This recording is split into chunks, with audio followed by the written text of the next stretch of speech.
Sa likod ng kanyang ordinaryong anyo, isang malaking lihim ang itinatago ng isang dalagang nagngangalang Maya Reyes. Isang taon na ang nakalipas mula nang siya ay lihim na kunin ng Internal Affairs Service ng Pambansang Pulisya ng Pilipinas upang maging kanilang mga mata at tainga sa lansangan. Simple lang ang kanyang tungkulin, magpanggap bilang isang karaniwang mamamayan, magmasid, at mangalap ng ebidensya laban sa mga tiwaling opisyal na umaabuso sa kanilang kapangyarihan. Kakaunti lamang ang nakakaalam nito, kabilang na ang kanyang mga kapitbahay sa inuupahang kwarto, na ang dalagang 25 taong gulang na madalas nilang makitang kaswal na nagmamaneho ng kanyang motor, ay isa palang sanay na ahente ng intelihensya. Sadyang pinili ni Maya na mamuhay ng simple at hindi kapansin-pansin. Naninirahan siya sa isang maliit na paupahan sa isang siksikang lugar sa Pasay. Nagpapanggap siyang isang ordinaryong empleyado sa isang pribadong kumpanya. Kapag masyadong kapansin-pansin, mas magiging mahirap ang misyon, iyon ang kanyang prinsipyo. Tuwing umaga, umaalis siya sakay ng kanyang luma at medyo kalansingin na scooter, na para bang isa lamang siyang karaniwang manggagawa na araw-araw na sumasabak sa nakagawiang rutina. Ngunit sa loob ng kanyang bag, nakatago ang mga maliliit na kagamitan para idokumento ang bawat paglabag na kanyang matutuklasan.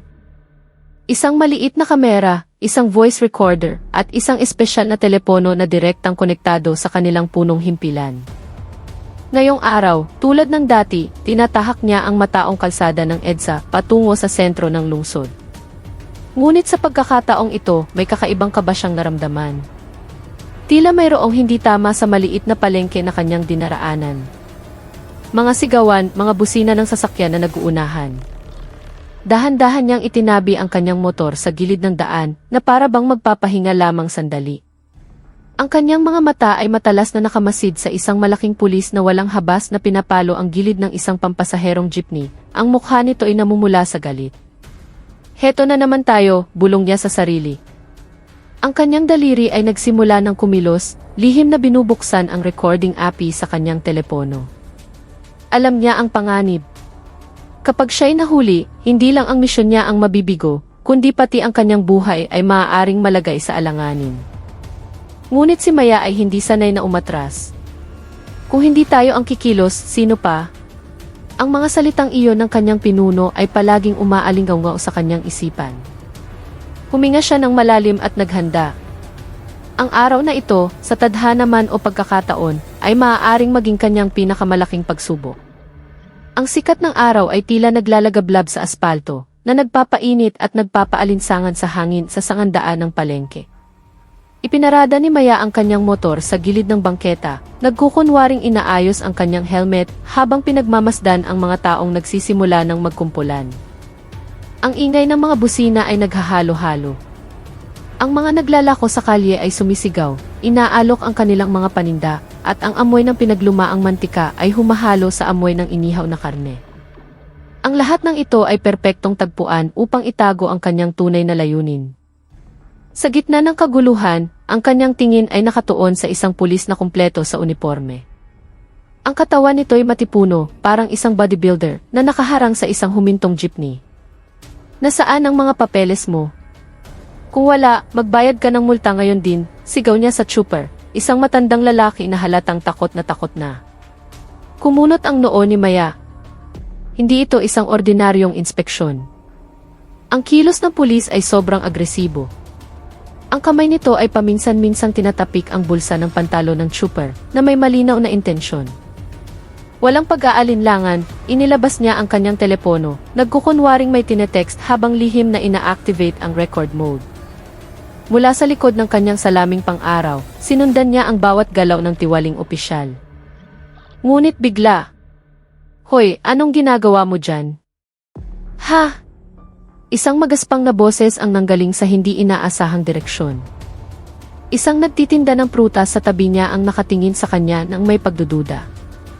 Nagulat si Maya ngunit mabilis na nakabawi.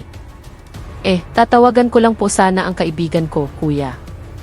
Nakalimutan ko po ang wallet ko, sabi niya na may pilit ng ngiti. Agad siyang lumayo bago pa makatawag ng mas maraming atensyon.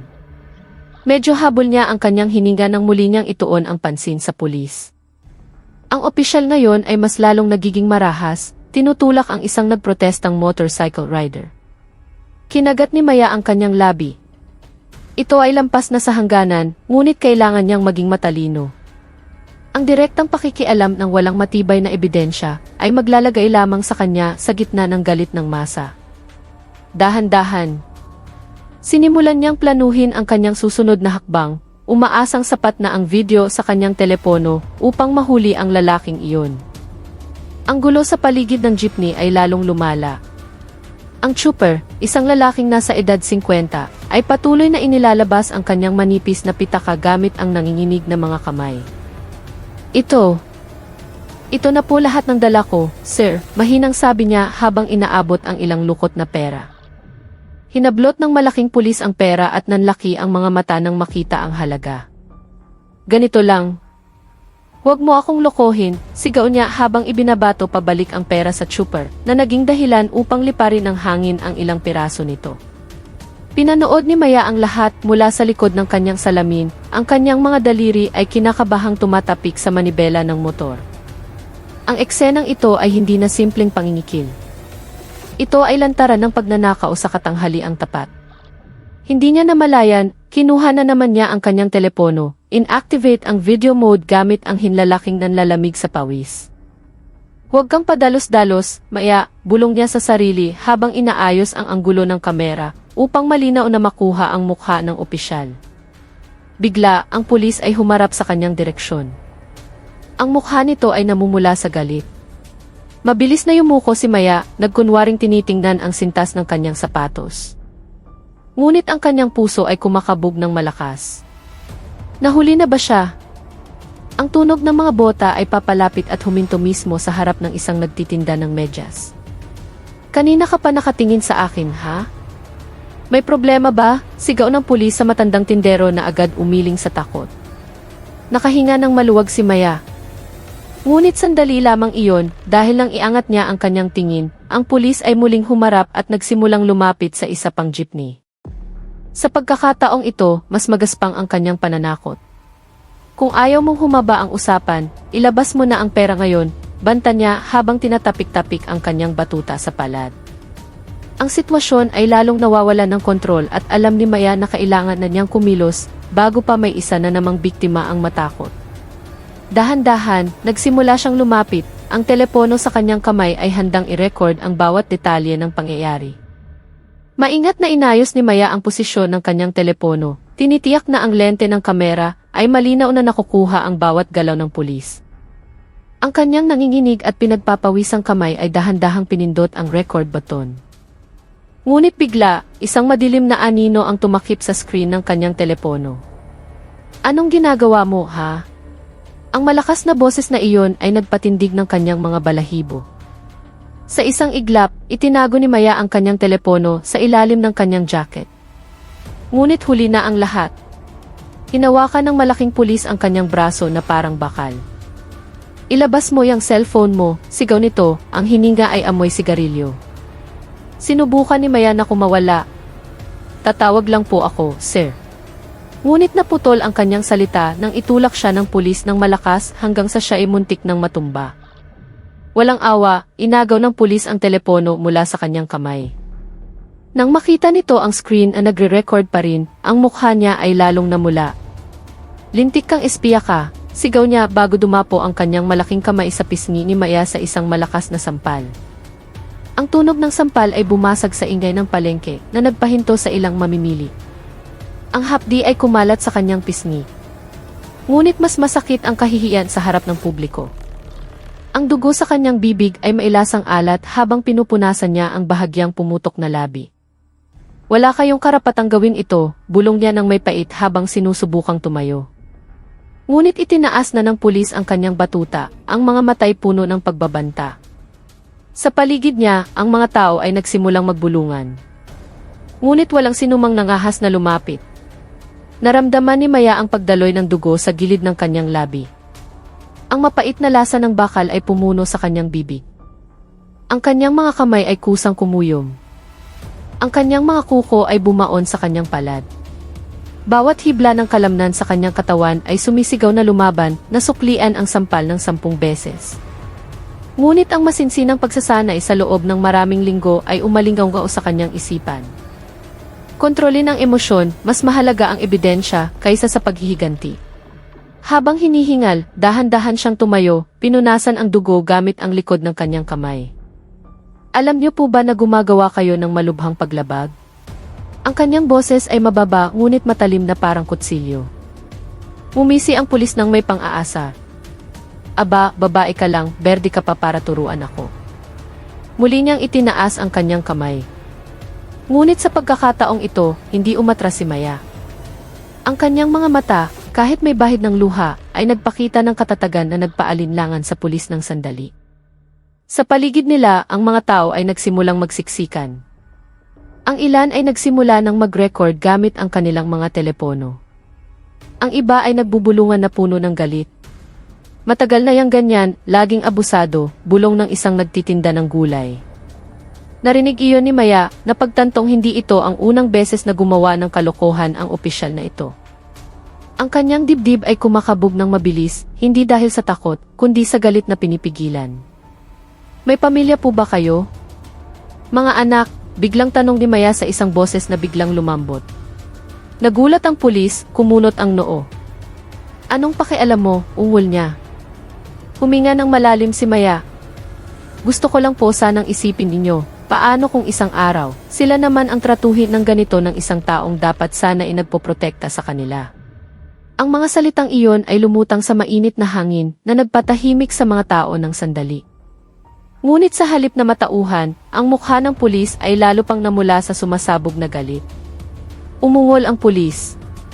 Ang kanyang mukha ay namula na parang isang takure na malapit ng sumabog. Akala mo matuturuan mo ako, sigaw niya habang humahakbang palapit. Ang kanang kamay niya ay kinuha ang batutang nakasabit sa kanyang sinturon. Umatras si Maya ng isang hakbang.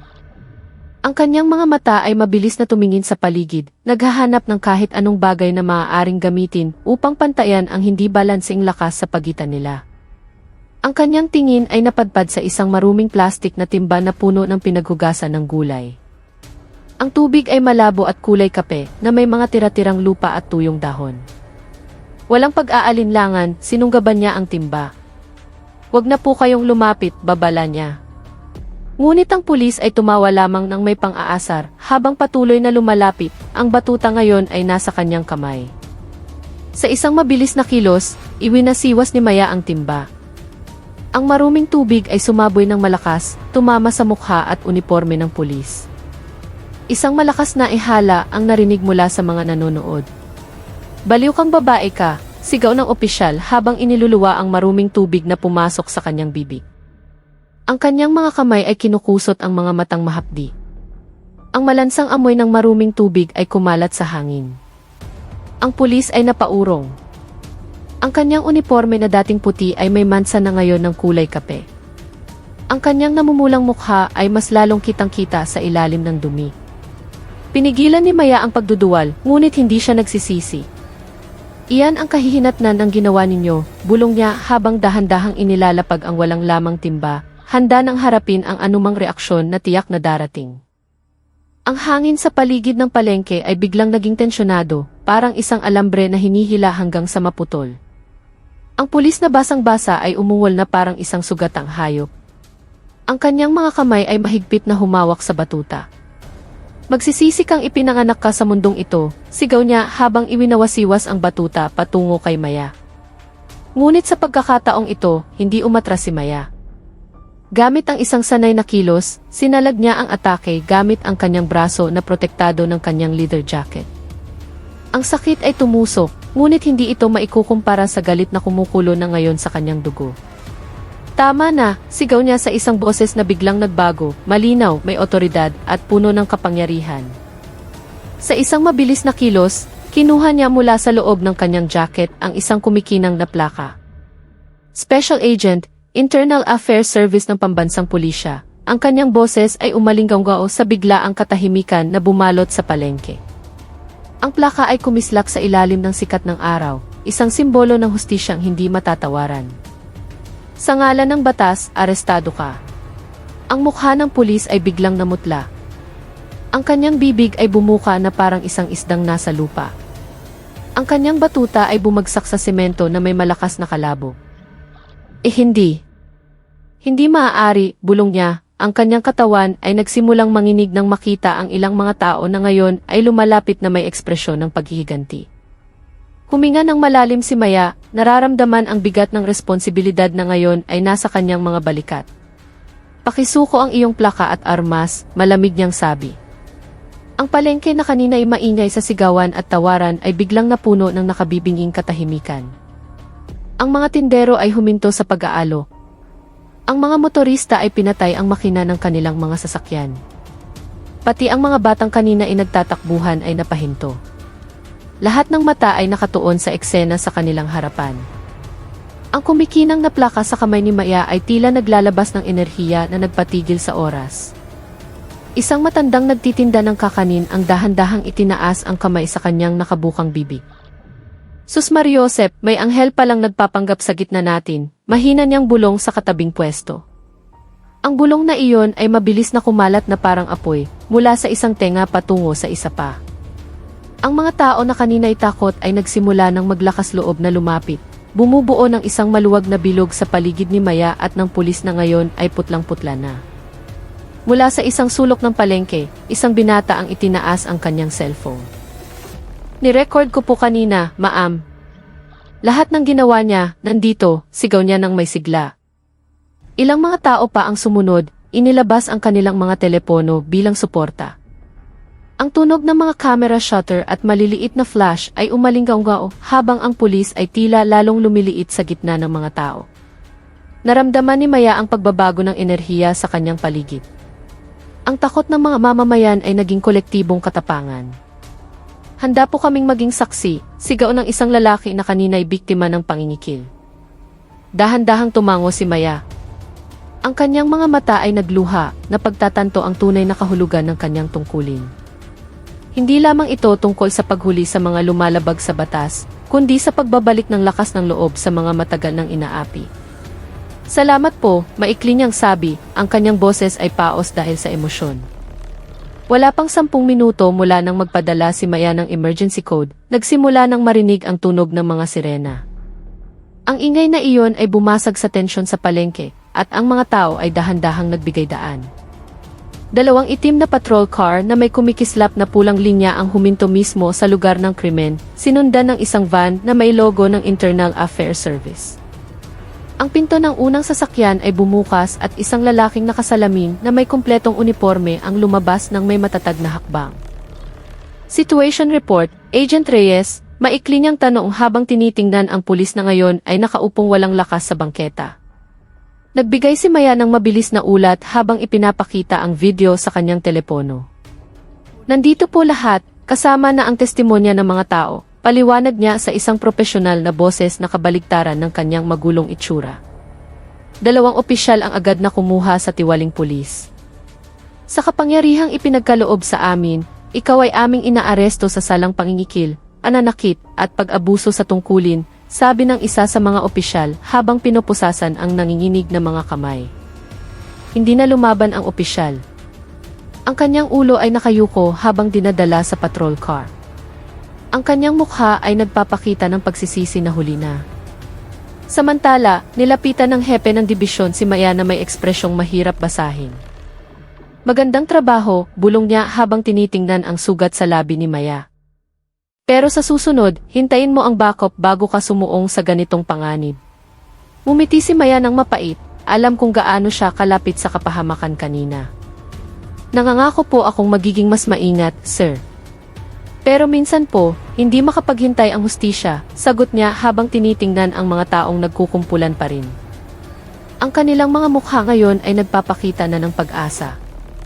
Sa harap ng lahat ng mga pulis na bigla ang tinipon, ang hepe ng pulisya ay tumayo ng may tuwid na balikat at matigas na mukha. Ito ay isang kahihiyan sa ating lahat. Ang kanyang boses ay umalinggaw sa tahimik na himnasyo. Ang tiwaling pulis na gumawa ng kalokohan kanina ay nakatayo ngayon sa harap ng entablado. Ang kanyang uniforme ay tinanggal na. Isang luma at maruming sando na lamang ang suot niya habang nanginginig. Mabilis at walang kompromiso ang naging proseso ng paglilitis. Ang video mula kay Maya at ang testimonya ng 12 ng mga tagapalengke ay hindi nagbigay sa kanya ng pagkakataong makalusot. Sa pamamagitan nito, ikaw ay napatunayang nagkasala at tinatanggal sa serbisyo ng walang karangalan mula sa institusyon ng kapulisan, pinal na sabi ng hukom. Ang pagpukpok ng martilyo ng hukom ay tila isang matatag na tuldok, sinabayan ng mga buntong hininga ng ginhawa mula sa mga dumalo. Si Maya, na naroon bilang pangunahing saksi, ay pinanood kung paano napaurong ang dating pulis habang inaakay ng mga gwardiya. Ang kanyang namumulang mga mata ay tila may hinahanap sa gitna ng mga tao, marahil pagsisisi, marahil kapatawaran. Sana maging aral ito, bulong ni Maya sa kasamahan niyang nakatayo sa tabi niya. Pagkatapos ay tiningnan ng hepe ng pulisya ng matalim ang lahat ng kanyang mga tauhan. Simula ngayon, ang internal na pagbabantay ay hihigpitan ng 3 beses, sabi niya sa isang tonong hindi matututulan. Sa mamamayan, nangangako kaming lilinisin ang aming hanay mula sa mga tiwaling opisyal na tulad nito. Sa labas ng gusali, mabilis na kumalat ang balita tungkol sa hatol. At sa unang pagkakataon sa mahabang panahon, nagsimulang maniwala ang mga tao na posible talaga ang pagbabago. Ang umaga pagkatapos ng hatol ay may ibang pakiramdam sa Pasay. Ang hangin, na dati puno ng tsismis, ngayon ay puno ng mga usapan ng ginhawa. Dahan-dahang sinimulan ni Maya na bumuo ng bagong buhay, kahit pa mananatili siya sa kanyang misyon. Bumalik siya sa palengke, hindi bilang ahente, kundi bilang isang ordinaryong mamimili. Ang unang ngiti na ibinigay niya sa isang tindera ay nakaantig sa maraming puso. Nakita nila na ang mga sugat sa pisikal at emosyonal ay maaaring maghilom kung pipiliin ng puso na bumangon. Minsan, naglalakad si Maya sa gilid ng palengke kung saan halos mawala ang kanyang buhay. Tatayo siya malapit sa lugar kung saan siya sinaktan. Doon, tahimik siyang magdarasal, pinapatawad na kita, hindi para sa iyo, kundi para sa sarili ko. Ayokong mabuhay na may puot. Habang lumilipas ang mga araw, bumalik ang kapayapaan sa lugar. Ngunit ang kwento ni Maya ay nanatiling isang aral na ipinapasa-pasa. Narinig ito ng mga bata bilang isang nakakatakot na kwento. Itinuring ito ng mga matatanda bilang isang babala. At inalala ito ng mga nakatatanda bilang patunay na ang kasakiman ay maaaring gawing mas malupit ang isang tao kaysa sa anumang hayop. Si Maya mismo ay hindi na muling lumingon sa nakaraan ng mailuha. Alam niyang puno ng peklat ang kanyang buhay, ngunit alam din niyang binigyan siya ng pagkakataong maging mas matatag. Ang kalangitan sa dapit hapon sa lungsod ay kulay pula, na para bang sumasaksi sa mahabang paglalakbay ng isang babaeng minsan ay inapi, ngunit ngayon ay nakatayo bilang